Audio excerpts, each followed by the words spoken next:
बढ़ते हैं पिछले 24 घंटों की सबसे इंपॉर्टेंट टॉप 10 अपडेट्स की तरफ। आज की सबसे पहली अपडेट आ रही है भारत और फिलीपींस को लेकर। आपको याद होगा फिलीपींस ने भारत से ब्रह्मोस मिसाइल्स परचेज की थी।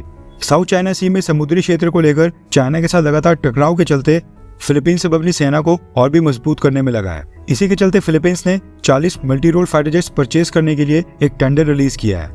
इन 40 मल्टी रोल फाइटर जेट्स के लिए फिलीपींस ने कॉस्ट रखी है $5.3 बिलियन से लेकर $7.1 बिलियन। न्यूज निकल कर आ रही है कि भारत ने भी इस टेंडर के लिए अप्लाई कर लिया है। भारत की हिंदुस्तान एरोनॉटिक्स लिमिटेड ने फिलीपींस को अपना Tejas mark 1A fighter jet offer किया है। अपने ऑफर को और भी लुक्रेटिव बनाने के लिए भारत ने फिलीपींस से कहा है कि अगर वो तेजस मार्क 1A फाइटर जेट को सिलेक्ट करते हैं तो इसके साथ ही भारत तेजस मार्क 1A के ऊपर फिट होने वाली ब्रह्मोस NG मिसाइल्स भी फिलीपींस को देने के लिए तैयार है, जो कि मार्केट में सबसे लीथल ऑप्शन है। भारत के तेजस मार्क 1A के साथ साथ इस टेंडर में अमेरिका का F-16V फाइटर जेट, फ्रांस का Rafale fighter jet, South Korea का KF-21 और स्वीडन का ग्रिपेन फाइटर जेट भी रेस में शामिल है। भारत के लिए यहाँ पर एक प्लस पॉइंट ये भी है कि फिलीपींस पेमेंट के मामले में थोड़ी फ्लेक्सिबिलिटी चाहता है और थोड़े फ्लेक्सिबल ऑप्शन ढूंढ रहा है।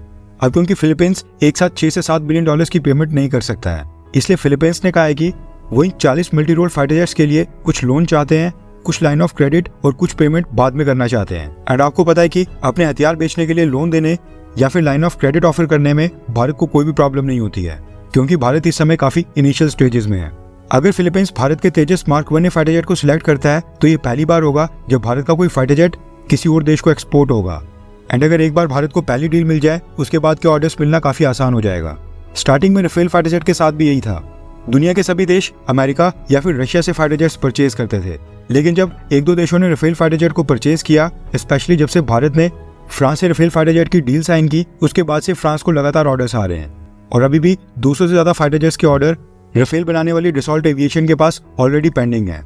आई होप कि भारत के तेजस फाइटर जेट को भी इंटरनेशनल मार्केट में वैसी सक्सेस मिले। भारत ने तो खैर अप्लाई कर लिया है, अब देखना ही होगा कि ये टेंडर आखिरकार किसको मिलता है। आज की दूसरी अपडेट आ रही है भारत और अमेरिका को लेकर। पिछले साल अमेरिका ने भारत के 1,40,000 से भी ज्यादा स्टूडेंट्स को स्टूडेंट वीजा देकर अमेरिका लिया था और इस साल भी ये नंबर ऑलरेडी 1 लाख के आसपास पहुंच गया है और माना जा रहा है कि साल एंड होते होते इस साल भारत के 1,60,000 से भी ज्यादा स्टूडेंट्स को अमेरिका स्टूडेंट वीजा देने वाला है। लेकिन इतने से भी अमेरिका का मन बिल्कुल नहीं भर रहा है। अमेरिका चाहता है कि भारत से और भी स्टूडेंट्स हायर स्टडीज के लिए स्टूडेंट वीजा लेकर अमेरिका आएं।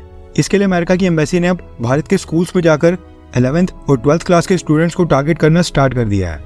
न्यूज आ रही है कि यूएस एम्बेसी ने पिछले कल उत्तराखंड के देहरादून में स्थित वेलम गर्ल्स स्कूल में जाकर वहां पर एक वीजा प्रमोशन इवेंट करवाया है। इस इवेंट में यूएस एम्बेसी के वीजा ऑफिसर्स और एम्बेसी के बाकी स्टाफ ने 12th क्लास की गर्ल्स स्टूडेंट्स को अपने वीजा प्रोग्राम के बारे में बताया और ये जानकारी दी कि 12th क्लास के बाद अगर वो अमेरिका जाकर ग्रेजुएशन या फिर हायर स्टडीज करना चाहती हैं तो उनको करियर में क्या क्या फायदे होंगे, कौन कौन से कोर्सेज ऑफर किए जा रहे हैं, फीस स्ट्रक्चर क्या होगा, लोन फैसिलिटीज भी अवेलेबल है और कई तरह की जानकारी दी गई। यूएस एम्बेसी का कहना है कि वो इस तरह के वीजा प्रमोशन इवेंट्स और भी करेंगे और उनको अच्छा रिस्पांस आ रहा है। वैसे कॉलेजेस और यूनिवर्सिटीज में जाकर वहाँ के स्टूडेंट्स को टारगेट करना तो ठीक था, लेकिन अब स्कूल के स्टूडेंट्स को भी इस तरह के वीजा प्रोग्राम करा के टारगेट करना ये साफ दर्शाता है कि अमेरिका ज्यादा से ज्यादा इंडियन टैलेंट को अपने यहाँ पर ले जाना चाहता है, जो कि एक तरह से ब्रेन ड्रेन ही है। इनमें से जो भी स्टूडेंट्स अमेरिका जाकर सक्सेसफुल होंगे वो अमेरिका में ही रह जाएंगे और अमेरिका की इकॉनमी को सपोर्ट करेंगे और जो फेल होंगे वो भारत वापस आ जाएंगे। आज की तीसरी अपडेट आ रही है ईरान से। आपको याद होगा मई महीने में ईरान के प्रेसिडेंट, उनके विदेश मंत्री और कुछ वीआईपीज की हेलीकॉप्टर क्रैश में जान चली गई थी। उसी को लेकर न्यूज निकल कर आ रही है कि ईरान ने इस हेलीकॉप्टर क्रैश की इन्वेस्टिगेशन आधिकारिक तौर पर कंप्लीट कर दी है और ईरान ने अपनी फाइनल इन्वेस्टिगेशन रिपोर्ट में कहा है कि ये क्रैश पूरी तरह से एक एक्सीडेंट था जो कि खराब मौसम के कारण हुआ था। इन्वेस्टिगेशन बॉडी ने कहा है कि बैड वेदर कंडीशंस के कारण अचानक से धुंध की लेयर आ गई थी, उसी के कारण ये क्रैश हुआ था और इन्वेस्टिगेशन के दौरान किसी भी तरह की क्रिमिनल कॉन्स्पिरेसी के उनको कोई भी सबूत नहीं मिले हैं। इसके साथ ही इन्वेस्टिगेशन बॉडी ने यह भी कहा है कि हेलीकॉप्टर के ऊपर जो 2 लोग लास्ट मोमेंट के ऊपर एक्स्ट्रा बैठे थे उसकी वजह से कोई भी दिक्कत नहीं आई। न्यूज में ऐसी कई सारी रिपोर्ट्स आ रही थी कि हेलीकॉप्टर के ऊपर लास्ट मोमेंट के ऊपर 2 लोग एक्स्ट्रा बैठ गए थे, जिसकी वजह से हेलीकॉप्टर की असेंडिंग कैपेबिलिटी प्रभावित हुई थी और हेलीकॉप्टर क्रैश हो गया। इस थ्योरी को इन्वेस्टिगेशन बॉडी ने पूरी तरह से रिजेक्ट कर दिया है और कहा कि उन 2 लोगों से हेलीकॉप्टर की असेंडिंग कैपेबिलिटी को कोई असर नहीं पड़ा था। अब अगर ईरान कह रहा है कि helicopter crash bad weather conditions के कारण एक एक्सीडेंट था, इसका मतलब है कि इजराइल को यहाँ पर क्लीन चिट मिलती है, क्योंकि ईरान के अंदर वहाँ पर हमास के चीफ के ऊपर मिसाइल अटैक के बाद माना जा रहा था कि इब्राहिम रेजी के हेलीकॉप्टर को भी क्या पता इसी तरह से टारगेट किया हो। आज की फोर्थ अपडेट आ रही है भारत के ओपोजिशन लीडर राहुल गांधी को लेकर। आपको पता होगा कि 19 से 20 सितंबर के आसपास प्रधानमंत्री मोदी अमेरिका के दौरे पर जा रहे हैं। वहां पर यूएन जनरल असेंबली को संबोधित करने के साथ साथ उन्होंने इंडियन डायस्पोरा को भी संबोधित करना था। अब इसके बाद न्यूज निकल कर आ रही है कि प्रधानमंत्री मोदी से पहले भारत की लोकसभा में leader of opposition Rahul Gandhi भी अमेरिका जाएंगे और वो अमेरिका में भारतीय मूल के लोगों को संबोधित करेंगे।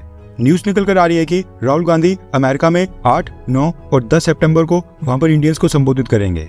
इसके साथ ही वो यूनिवर्सिटीज में स्टूडेंट्स और टेक्नोक्रेट्स के साथ भी मीटिंग करेंगे एंड अगेन अमेरिका के मीडिया हाउसेस को इंटरव्यू भी देंगे। पिछली बार जब राहुल गांधी अमेरिका गए थे तब उन्होंने अमेरिका से मदद मांगी थी और कहा था कि भारत में लोकतंत्र खतरे में है, उसे बचाने में अमेरिका उनकी मदद करे। अब इस बार पता नहीं राहुल गांधी अमेरिका जाकर क्या बोलेंगे। आज की फिफ्थ अपडेट आ रही है फ्रांस में हो रही पैरालंपिक गेम्स को लेकर।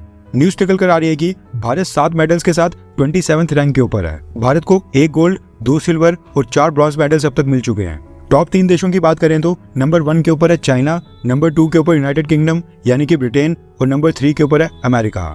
आज की 6th अपडेट आ रही है भारत की रिलायंस इंडस्ट्रीज को लेकर। न्यूज निकल कर आ रही है कि रिलायंस इंडस्ट्रीज ने पहली बार 10 लाख करोड़ रुपए के रेवेन्यू को क्रॉस कर लिया है। इसके साथ ही रिलायंस इंडस्ट्रीज भारत की पहली कंपनी बन गई है जिसने 10 लाख करोड़ रुपीस के रेवेन्यू को क्रॉस किया हो। ये तकरीबन $11.9 बिलियन का रेवेन्यू है, जो कि रिलायंस इंडस्ट्रीज के अंडर आने वाली सभी कंपनीज का टोटल रेवेन्यू है।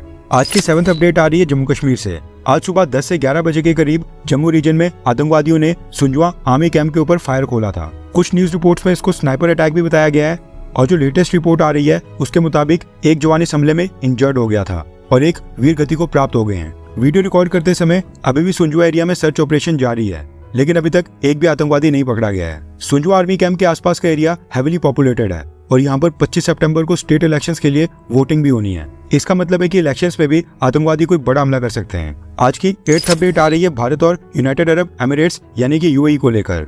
भारत में 2273 करोड़ के गैम्बलिंग स्कैम में दीपक कुमार धीरजलाल ठक्कर नाम का एक व्यक्ति वांटेड था, जिसको सीबीआई और गुजरात पुलिस पिछले साल से ढूंढ रही थी। अब ये भारत से भागकर मिडिल ईस्ट चले गया था और वहां पर यूएई में मिला था। भारत ने इसको लेकर इंटरपोल नोटिस भी जारी किया था और इसको लेकर न्यूज निकल कर आ रही है कि यूएई ने पिछले कल दीपक कुमार धीरजलाल ठक्कर को अरेस्ट करके भारत को एक्स्ट्राडाइट कर दिया है, यानी कि भारत को सौंप दिया है और ये भारत में सीबीआई द्वारा ला लिया गया है।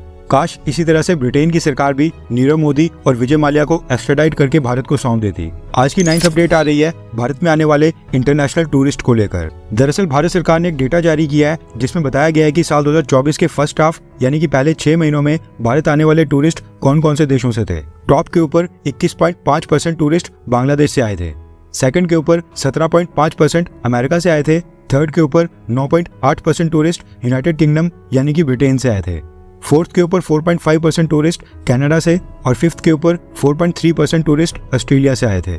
आज की 10th अपडेट आ रही है अफगानिस्तान से। न्यूज निकल कर आ रही है कि तालिबान रजीम ने अफगानिस्तान में मिक्स्ड मार्शल आर्ट्स को भी आज के बाद बैन कर दिया है। तालिबान ने कहा है कि मार्शल आर्ट्स शरिया कानून और इस्लामिक टीचिंग्स के खिलाफ है, इसमें जान का भी खतरा है, इसलिए इसको खेलने की आज के बाद अफगानिस्तान में कोई भी परमिशन नहीं है। दिक्कत यह है कि अफगानिस्तान में मार्शल आर्ट्स काफी पॉपुलर है। अभी जो रिसेंटली पेरिस ओलंपिक्स हुए थे उसमें अफगानिस्तान के 11 प्लेस गए थे, जिनमें से 4 तो अकेले मार्शल आर्ट के एथलीट थे। अब गेम्स भी शरिया कानून के खिलाफ हो गई हैं और वो भी मार्शल आर्ट्स जैसी गेम। आज के लिए बस इतना ही। जय हिंद, वंदे मातरम।